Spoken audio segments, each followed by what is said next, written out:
안녕하세요. 정혜래 기업승계 정선입니다. 오늘은 자본거래를 활용하여 세금 없이 상속세 납세 재원을 마련하는 방법에 대해서 알려드리도록 하겠습니다. 오늘 CEO의 자산 구조와 상속세 관련해서 좀 데이터를 말씀드리도록 하겠는데요. 30억, 50억, 100억, 150억 이렇게 자산이 늘어나고 있습니다. 그러면 상속세는 얼마나 늘어날까요? 30억일 때는 35.2%, 150억일 때는 43.9%입니다.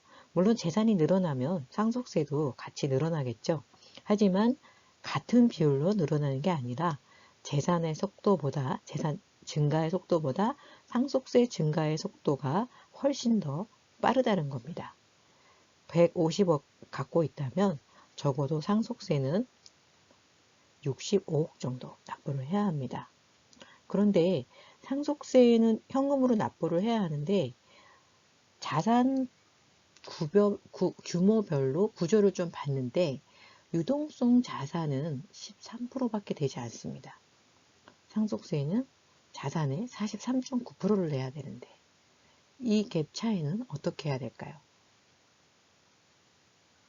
자, 여기서 비유동 자산은 부동산뿐만 아니라 소유하고 있는 비상장 주식도 포함시켰습니다. 그 이유는 비상장 주식은 쉽게 매각을 하기 어렵기 때문이죠. 사주는 사람도 없고, 그렇다고 누가 사준다고 해도 사실 매각을 한다는 것은 경영권의 위험이 되겠죠.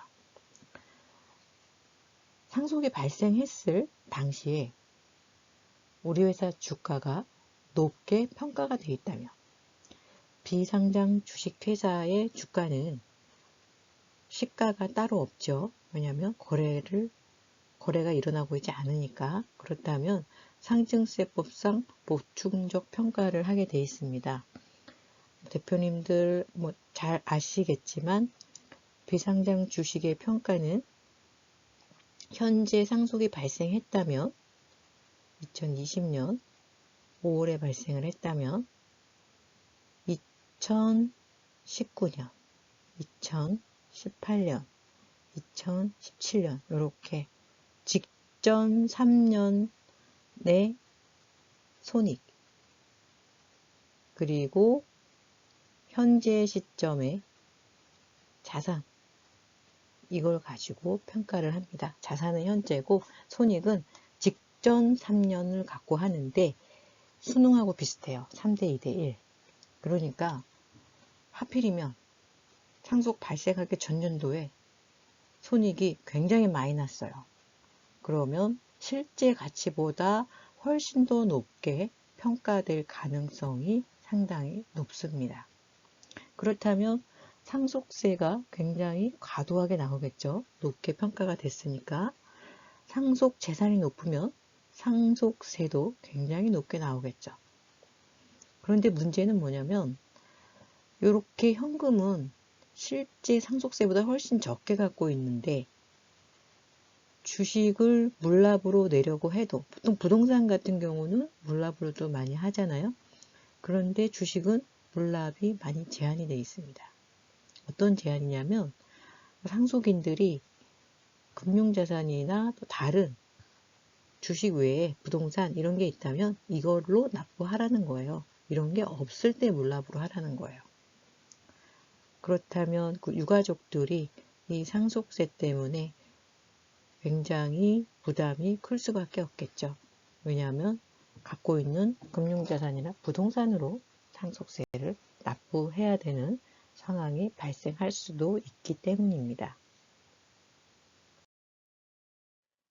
EEJ, 오랑캐를 이용해서 다른 오랑캐를 통제하고 부린다.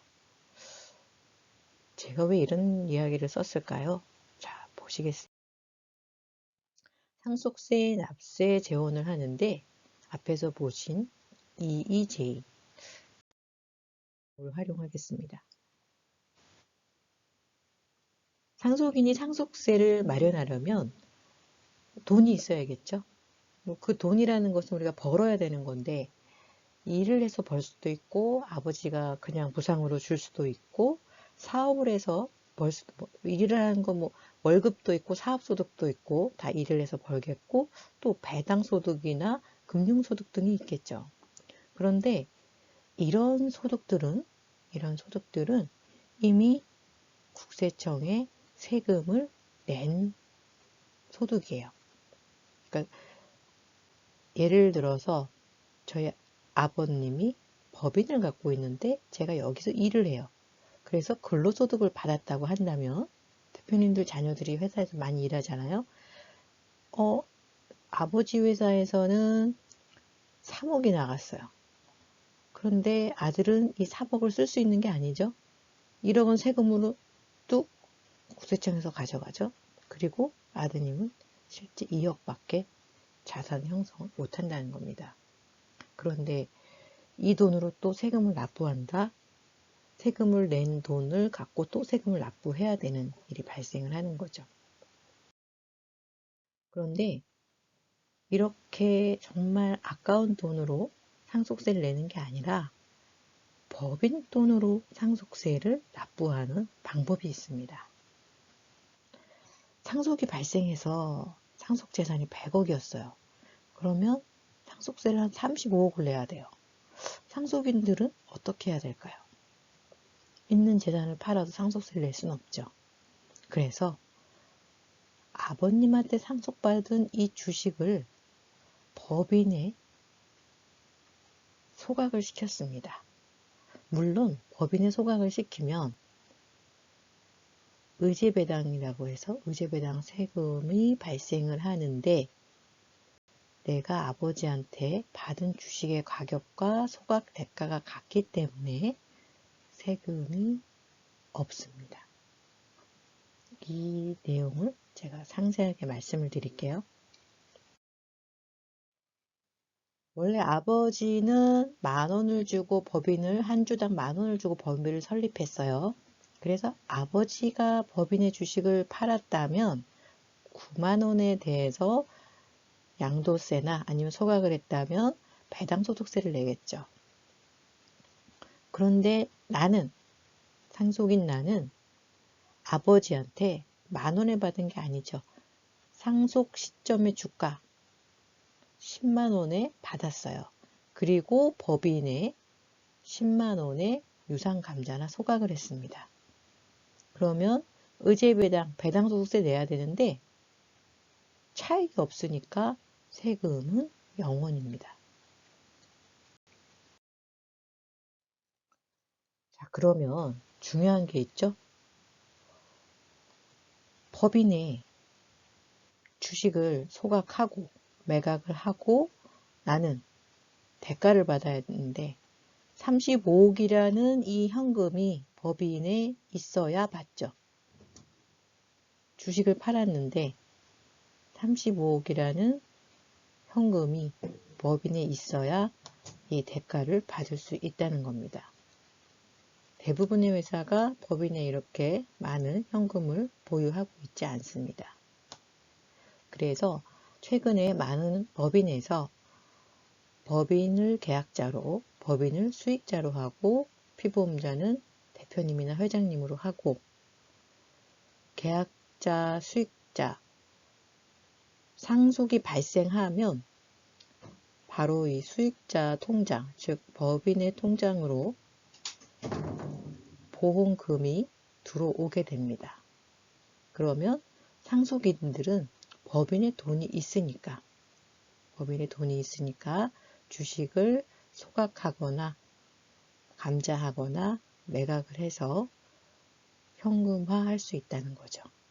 그래서 그 돈으로, 즉 법인 돈으로 세금을 낼 수 있다는 겁니다. 그래서 최근에 많은 회사의 대표님들이나 회장님들이 이렇게 상속 재원을 마련하기 위한 금융상품을 많이 하고 있습니다.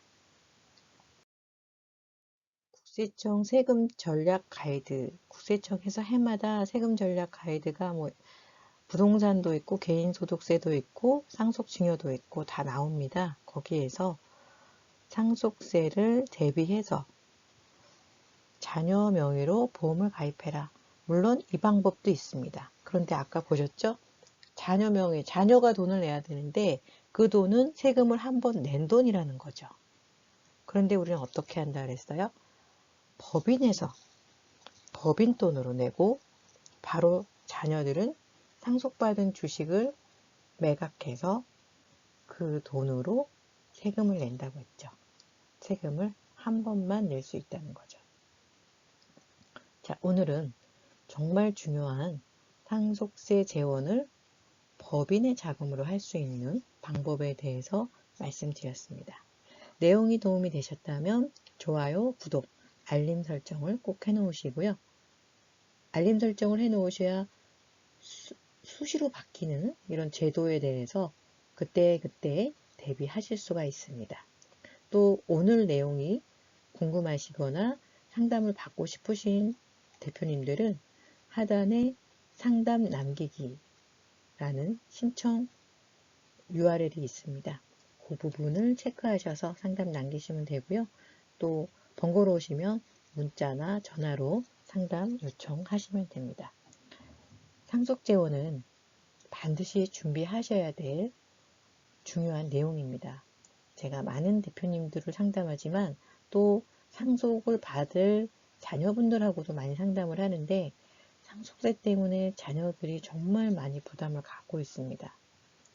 그래서 최근에는 아버지 회사를 안 받겠다는 자녀들도 꽤 많아요. 평생을 바쳐서 일궈놓은 회사를 100년 기업으로 갈 수 있도록 지금부터 잘 준비해 주시기 바랍니다. 도움이 필요하시면 상담 남기기를 통해서 어떻게 하면 효율적으로 우리 회사를 정말 오래오래 가족들과 또 회사의 임직원들이 함께 영위할 수 있을지 고민하고 준비해 드리도록 하겠습니다. 감사합니다.